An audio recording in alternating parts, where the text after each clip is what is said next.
एक मछली है, जब वो नदी में रहती है तो बहुत खुश रहती है।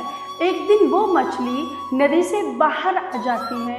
फिर वह मछली नदी से बाहर आते ही बहुत परेशान होती है, तड़पती है, उसको कुछ अच्छा नहीं लगता।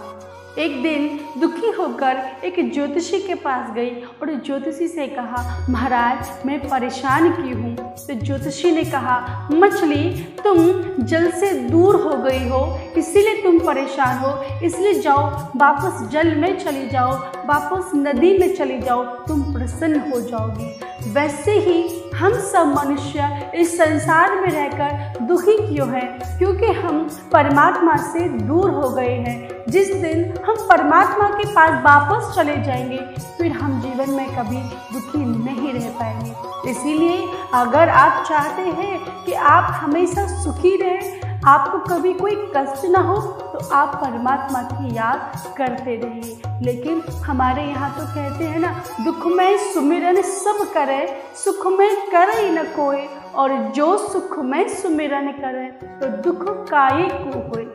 हम लोग दुख में तो भगवान को याद करते हैं, लेकिन जब सुख आता है हम भगवान को भूल जाते हैं। यही एक बड़ा भारी अपराध हम लोग यहाँ पर करते हैं। हमें सुख में परमात्मा को भूलना नहीं है, परमात्मा का विस्मरण नहीं करना, बल्कि सुख में दुख से भी ज़्यादा परमात्मा को याद करना है। फिर आप देखिए, आप कभी जीवन में निराश और परेशान नहीं हो सकते। इसीलिए हर पल भगवान को याद कीजिए। If you don't want any disappointment in your life, then never miss your daily appointment with Shri Banke Bihari ji. अगर आप चाहते हैं कि आप इस जीवन में कभी निराश न हो, तो आप रोज वृंदावन आइए और आकर रोज बांके बिहारी से मिलिए। मेरा विश्वास है कि श्री बांके बिहारी जी आपकी समस्त चिंताओं का और आपके समस्त दुखों का शीघ्र ही हरण कर लेंगे। एक बार